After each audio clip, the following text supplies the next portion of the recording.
They are leading the pack. And I'm here to talk about what the government is doing that's causing the problems in Guyana. I'm not here to advocate any overthrowing of any government. I just want to get this out of the way because I'm not prepared to go back and spend 5 years for something I haven't done.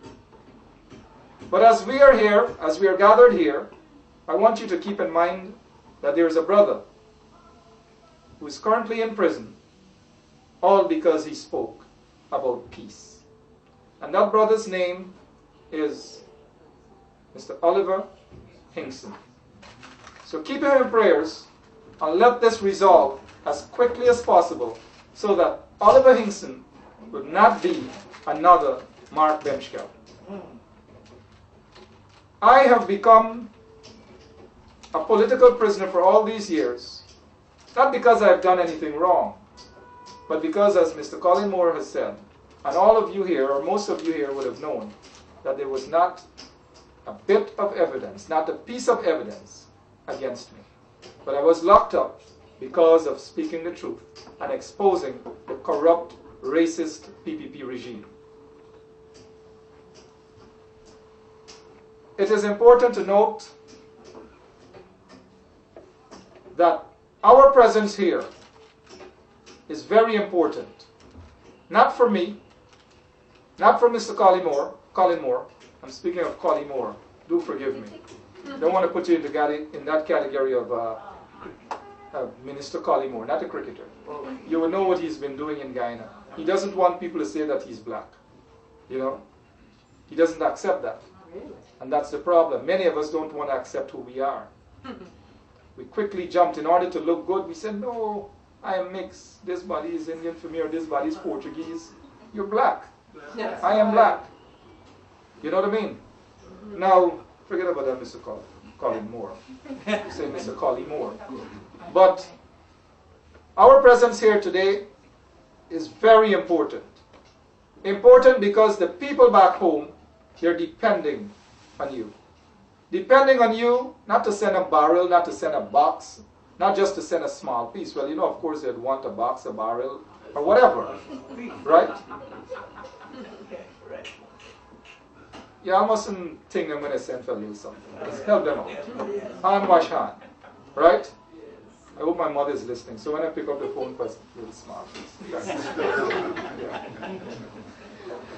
So, they're depending on us because they have been subdued by a corrupt, racist, and dictatorial regime. People are fearful to speak out. The Buxtonians are not speaking out. The people throughout Georgetown are not speaking out. The people in Linden have gone in their shells. They're not saying a word because they're afraid. Why are they afraid? They're afraid because the government has working for them death squad members. Persons whom they pay to go out and execute people. And when they execute people, you must stand there and watch them shoot and kill your brother. And you're afraid to say anything. Stand there and watch them shoot and kill your mother. And you're afraid to say anything. Shoot your friend. Shoot your sister. And you must shut your mouth.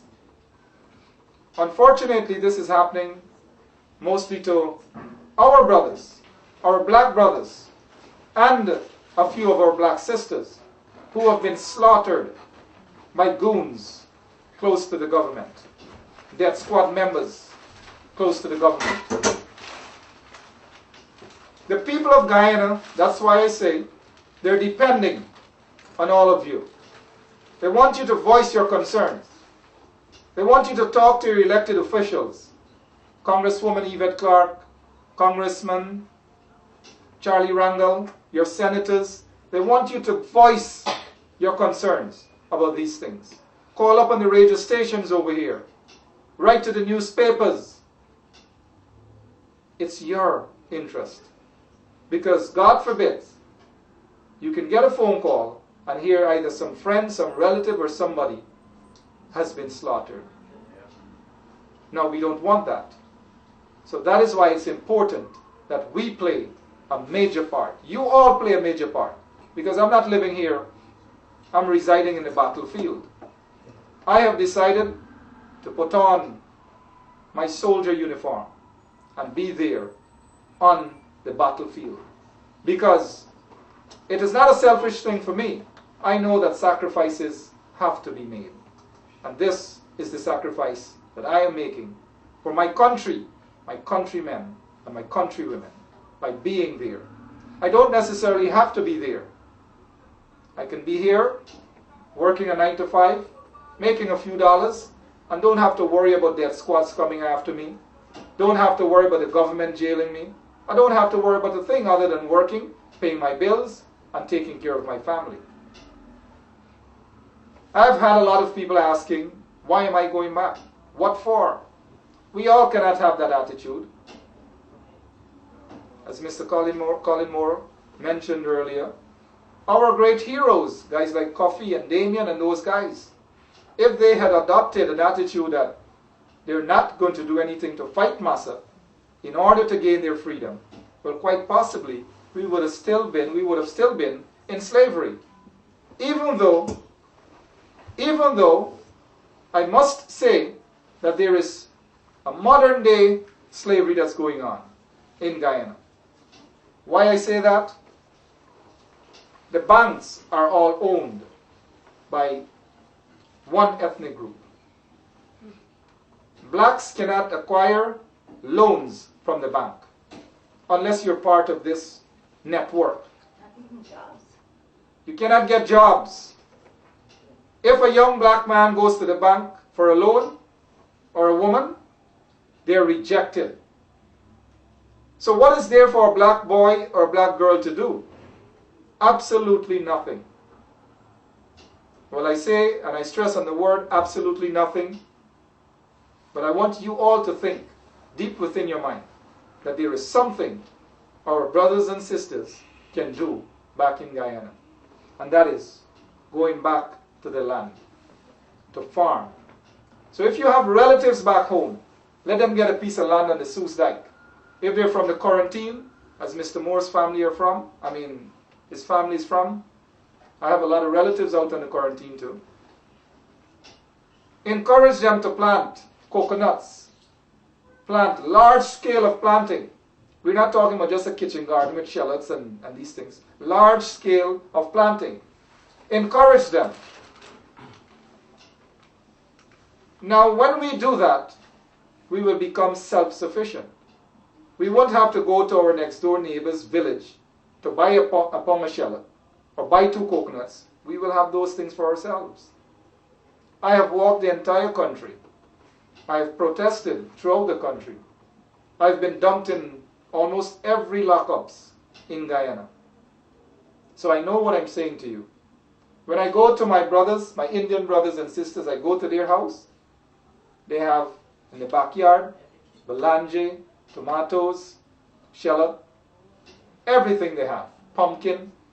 When I go in most of my brothers and my sisters' yard, they have an old barrel marked to Tom Jones from Auntie Shirley in Brooklyn. Some old bicycle, some beat up old car, or something. That mentality must change. We can no longer accept it as business as usual. Many of you want to go back home, yes? I know my mother is longing to go back home. But what? I know my uncle there, Donald, is longing to go back home. But what? Linden is a ghost town. I was born in Linden. That's why I'm like that, Mr. Moore. But Lindoners were a different breed. Things have changed. The Phantom Squad took over.